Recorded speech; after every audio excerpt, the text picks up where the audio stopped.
అధికారుల నిర్లక్ష్యం ప్రజలకు శాపంగా మారుతోంది. ఎన్నిసార్లు విన్నవించుకున్నా ఫలితం శూన్యం. ఇది విశాఖ 41వ వార్డులో అధికారుల తీరు.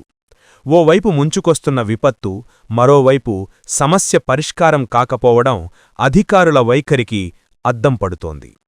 నిత్యం ప్రజల సమస్యలపై అధ్యయనం చేస్తూ వాటిని ఎప్పటికప్పుడు అధికారుల దృష్టికి తీసుకెళ్తున్న స్థానిక కార్పొరేటర్ పూర్ణిమా శ్రీధర్ కృషితో సమస్యలు పరిష్కారమవుతున్నా అధికారుల తగిన రీతిలో సహకరించకపోవడం మరింత ఆందోళన కలిగిస్తోంది. వార్డులో ప్రధాన సమస్యగా ఉన్న ఎర్రిగడ్డ పూడికతీత పనులను పరిశీలించిన 41వ వార్డు వైసీపీ అధ్యక్షుడు శ్రీధర్ అధికారుల తీరుపై అసహనం వ్యక్తం చేశారు. తుఫాను ముంచుకొస్తున్న సమయంలో అధికారులు నిర్లక్ష్యంగా వ్యవహరించడంపై ఫైర్ అయ్యారు. ఎర్రిగడ్డ ముంపు ప్రాంతాల్లో సుడిగాలి పర్యటన చేసిన ఆయన తుఫాను సూచనలు ఉన్నప్పటికీ పనులు పూర్తి చెయ్యని అధికారులను నిలదీశారు. ముఖ్యంగా జోనల్ కమిషనర్ అనుసరిస్తున్న తీరును తీవ్రంగా ఆక్షేపించిన ఆయన ఎర్రిగడ్డ ప్రజలు ముంపు బారిన పడకుండా ఉండేలా తగిన చర్యలు తీసుకోవాలని కోరారు. గత ప్రభుత్వ హయాంలో ప్రత్యేక చొరవ చూపిస్తే ఇప్పుడు కూటమి ప్రభుత్వ హయాంలో కనీసం డ్రైనేజీ వ్యవస్థ, మౌలిక సదుపాయాలను కూడా కల్పించటంలో అధికారుడు నిర్లక్ష్య ధోరణి అనుసరిస్తున్నారని, అధికారుడ తీరులో మార్పు రావాలని, లేకుంటే భవిష్యత్తులో తగిన మూల్యం చెల్లించుకోవాల్సి వస్తుందని హెచ్చరించారు. దీనిపై కార్పొరేటర్ కోడిలుడ్ల పూర్ణిమ మాట్లాడుతూ వార్డు సమస్యలను అధికారుల దృష్టికి తీసుకెళ్లినా స్పందించడం లేదని, తక్షణమే ఎమ్మెల్యే, మేయర్ చొరవ చూపించాలని కోరారు.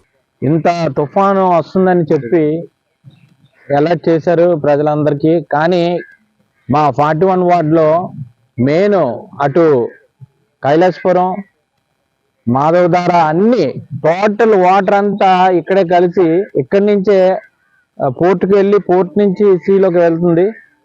ఇక్కడ ఎన్నిసార్లు లాస్ట్ టైం ఆగస్టులో వచ్చినప్పుడు మేము అధికారులందరికీ చెప్పాం, జోనల్ కమిషనర్ గారికి చెప్పాం, ఇక్కడ ముందు అలర్ట్ చేయండి అంటే మాకు కాదు మెకానికల్ వాళ్ళకి ఇచ్చారు, మాకు తెలియదు, మీరు వాళ్ళని అడగండి అని ఆయన శ్రీమతి కార్పొరేటర్ కోడిగుడ్ల పూర్ణిమ గారికి ఫోన్ చేస్తే చెప్తున్నారు. ఇక్కడ ఎలాంటి పరిస్థితి ఉంటుందో ఏదైనా కానీ జరిగితే దానికి పూర్తి బాధ్యత మాత్రం జోనల్ కమిషనర్ గారే దీనికి పూర్తి బాధ్యత తీసుకోవాలి. అలాగే కాకుండా ప్రజలకు ఏమైనా జరిగినా అవన్నీ ఆయనే బాధ్యత తీసుకోవాలి. ఇక్కడ చూసారా ఎంత గార్బేజ్ పెరిగిపోయింది, లారీలు లేవు, టెండర్ ఎందుకో స్లోగా రన్ చేస్తున్నారు. అంటే ప్రజలు ముఖ్యం కాదు, ఇక్కడ వైసీపీ కదా ఎందుకు చెయ్యాలి అని లెక్కలో చూస్తున్నారు తప్ప ప్రజలు ఇబ్బంది పడుతున్నారు. ఈ ప్రజలు ఓటు వేయకుండా కూటమి ప్రభుత్వం వచ్చిందా అని నేను ప్రశ్నిస్తున్నాను. అదే కాకుండా ఇమీడియట్లీగా లారీలు పెట్టి 200 మిషన్ పెట్టి ఇమీడియట్లీ క్లీన్ చేయమని నేను చెప్తున్నాను. ఎప్పుడో వర్షం వచ్చినప్పుడు కాకుండా లాస్ట్ టైం కూడా ఈ 5, 6, 7 కాణాలు కూడా క్లీన్ చేయమని ఒక చిన్న టెండర్ని ఫ్లోట్ చేయమని లెటర్ కూడా ఇచ్చాను. కానీ ఎవరు పట్టించుకోవట్లేదు. కమిషనర్ గారు దయచేసి ఇక్కడ ఉన్న వాళ్ళందరూ పేదవాళ్ళు, చిన్న చిన్న హౌసుల్లో ఉంటున్నారు, వాళ్ళందరికీ మీరు ముఖ్యంగా వాళ్ళందరికీ మీరు న్యాయం చేయండి. న్యాయం చేయాలంటే ఇక్కడ ఎప్పుడు కూడా క్లీన్గా ఉండాలి. ఇది క్లీన్గా లేకపోతే వాటర్ వచ్చి చిన్నపిల్లలు వాళ్ళు కింద ఫ్లోర్ అంతా వాటర్ వస్తే సామాన్లు కిందన ఉన్న పిల్లలకి వాళ్ళకి షాక్లు అయి తగిలి చనిపోతారు. చనిపోయిన తర్వాత మనం ఏమీ చేయలేము. బస్సు ప్రమాదం ఎలా జరిగిందో దానికంటే ఎక్కువ ప్రమాదం జరుగుతుంది ఇక్కడ.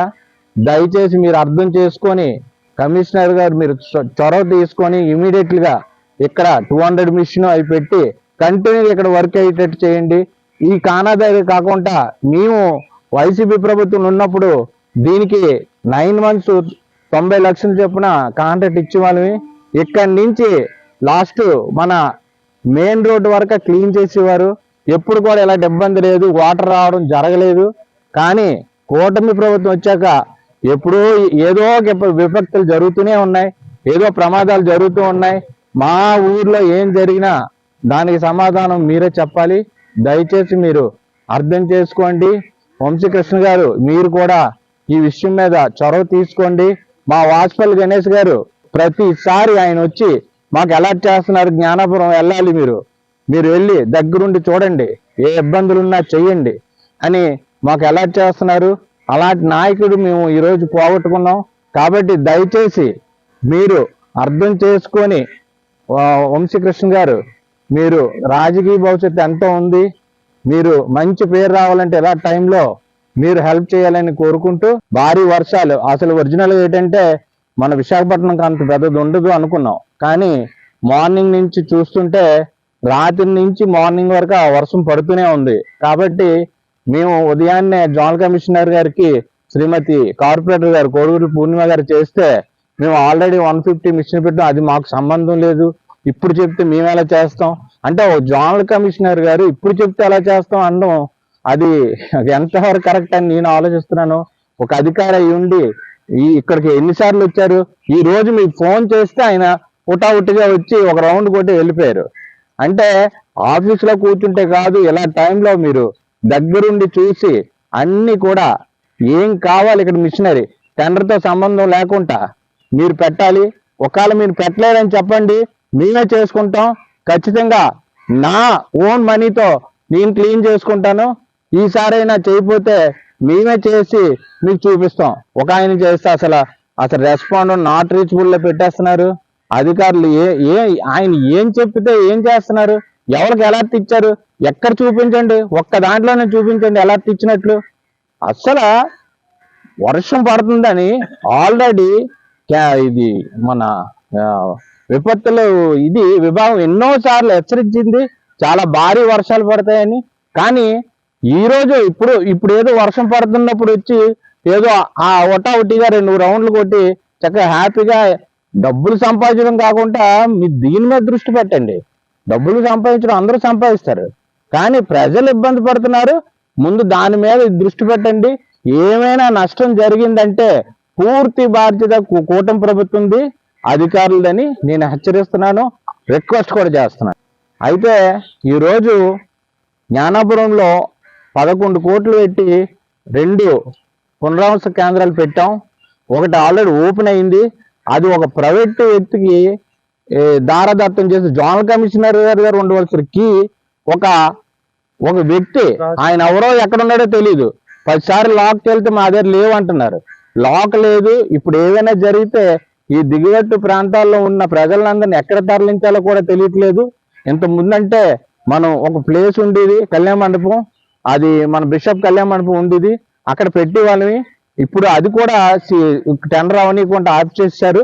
ఇప్పుడు ఉన్న ఒకటి కూడా లాక్ క్లోజ్ చేసుకొని దేనికి పనికి రాకుండా 3 కోట్లు ఎట్టు కట్టింది దేనికి పనికి రాకుండా ఈరోజు చేశారు.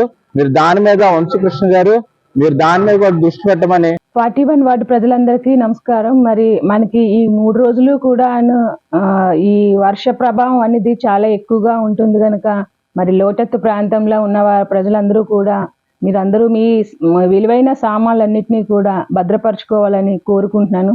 అలాగే జ్ఞానాపురం అనేది ఎర్రిగడ్డ సమస్య అనేది మనకి చాలా ఎక్కువ ఉంది.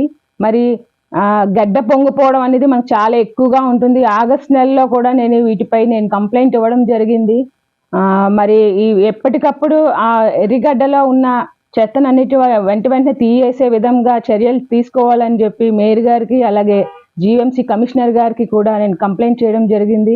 అలాగే రాము గారికి మా జోన్ 5 కమిషనర్ గారు, ఆయనకి చాలాసార్లు నేను రాతపూర్వకంగా అలాగే ఇలా ఫోన్ ద్వారా కూడా చెప్పడం జరిగింది.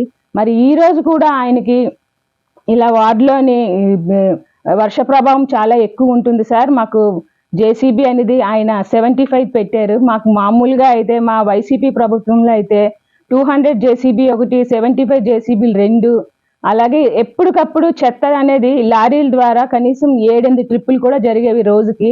ఇప్పుడు ఈ ప్రభుత్వం వచ్చిన తర్వాత అస్సలు ఎలా ఉందంటే అధికారులు మెయిన్గా రాము గారు ఏ విధంగా కూడా సహకరించట్లేదు. మరి ఆయన మా వార్డులోనే ఆఫీస్ అనేది కూడా మా వార్డులోనే ఉంది. మరి ఎర్రిగడ్డ సమస్య అనేది ఆయనకి బాగా తెలుసు, మేము ఎంత ఇబ్బంది పడుతున్నామో. మరి వైజాగ్ చుట్టుపక్కల వచ్చే ఆ వరద అంతా కూడా మా లాస్ట్కి మా దాంట్లోనే కలుస్తుంది కనుక ఆ ప్రభావం అనేది మాకే ఎక్కువగా ఉంటుంది. దీనిపై ఆయనకి మార్నింగ్ కాల్ చేసి చెప్పడం జరిగింది, సార్ మీరు ఇలా 75 పెట్టారు, అది మాకు సరిపోదు, కొంచెం 200ది పెట్టించండి వెంటనే చెత్తని అంటే అని నేను చెప్పతేనేమో ఆయన ఏ విధంగా సమాధానం ఎలా ఉందంటే ఇప్పటికిప్పుడు చెప్తే ఏంటమ్మా అని అంటున్నారు. నేను చెప్పడం ఏంటి ఇప్పటికిప్పుడు జీవీఎంసీ నుంచి ఎప్పటికప్పుడు కూడాను టీంలో మాకే టీంలని వాళ్ళు అలర్ట్ చేసి ఎప్పటికప్పుడు చెప్తున్నారు ఇలాగా వర్ష ప్రభావం ఉంటుంది, ఇలా జాగ్రత్తగా ఉండాలి అది ఇది అని. మరి జీవీఎంసీ కమిషనర్ గారు ఈ విషయంలోని ఆయన చొరవ అంటే ఆయన చెప్తారు ఇలాగ మీరు జాగ్రత్తగా ఉండండి, అలర్ట్ గా ఉండండి అని చెప్పినా కూడా ఇతను ఏ మాత్రం కూడా ప్రజల పట్ల నిర్లక్ష్యం వహిస్తూ ఎవరికైనా సరే వాళ్ళ ఏదైనా నష్టం ఏదైనా జరిగిందంటే దీనికి బాధ్యత అంతా కూడా రాము గారిదేను.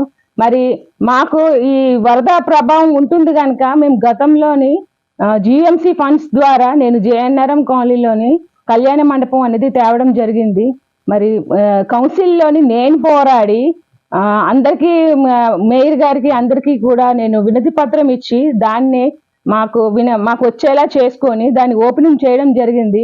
ఈ రోజు తాళాలు ఎవరి దగ్గర ఉండాలి అయితే ఉంటే మన కమిషనర్ గారి దగ్గర ఉండాలి, అదే జోనల్ కమిషనర్ గారి దగ్గర ఉండాలి. ఈ కీస్ అనేది ఎవరో ప్రైవేట్ వ్యక్తుల చేతికి ఇవ్వడమే కాకుండా నేను అడిగినప్పుడు మరి ఈ రోజు ఆ తాళాలే ఉన్నట్లయితే ఏ నైట్ టైం కానీ ముంపు వచ్చిందంటే సురక్షిత ప్రాంతాలకు వెళ్లే విధంగా మాకు అది అందుబాటులో ఉంటుంది అని నేను తేవడం జరిగింది. దానిని ఈ రోజు దాని తాళాలు ఎవరో ప్రైవేట్ వ్యక్తుల చేతుల్లో ఉంటున్నాయి, వాళ్ళు ఎవరో కూడా తెలియదు. రాము గారు ఎంత దీనిగాను ఒక అధికారి అయ్యండి ఆయన ఇంత నిర్లక్ష్యం వహించడం అనేది నిజంగాను అస్సలు హాస్యాస్పదంగా ఉంది. లోతట్టు ప్రాంతం మా అయితే లాగంటే చిన్నది వర్షానికి వచ్చేస్తుంది గడ్డలు, ఇళ్ళకి వస్తే అన్నాలు ఉండవు, ఏమి ఉండవు, చిన్నపిల్లలతో జ్వరాలతో జలుబులతో అందరూ బాధపడుతున్నాం. కనీసం ఒక్క రోజైనా సరే వచ్చి చూడడం తెలియదు. మీ ఓట్లు వేయడానికే పనికొస్తాం కానీ మా కష్టాలు సుఖాలు మీకు చూడడానికి మీకు లేదనమాట. మేము ఎంతకాని ఎంత ఎప్పుడో చూసాం, ఇన్ని సంవత్సరం 2వ సంవత్సరం వచ్చింది, కనీసం ఒక్కరోజు కూడా మేము ఎవరూ రావడం మేము చూడలేదు.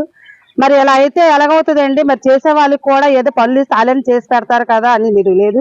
మా సార్ వచ్చి ఎన్నిసార్లు మీకు కంప్లైంట్ చేసినా మేము పూర్ణిమ గారికి చెప్తున్నాం, ఆవిడ వచ్చి మీకు కంప్లైంట్ చేసినా మీరు పట్టించుకోకపోతే ఎలా అవుతుందండి? మరి అంటే మీరు చచ్చిపోవడమే అంటే కావాలి, చచ్చిపోయిన తర్వాత వచ్చి సానుభూతి చూపించి ఏదో దండేసి వెళ్ళిపోతారు అనమాట.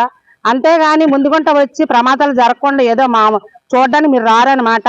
అంటే మీరు ఎలా పోయినా పర్వాలేదు, వీళ్ళు పేద ప్రజలు వీళ్ళకి అడిగే హక్కు అడిగే దమ్ము ఎవరికి లేదని అనుకుంటున్నారా?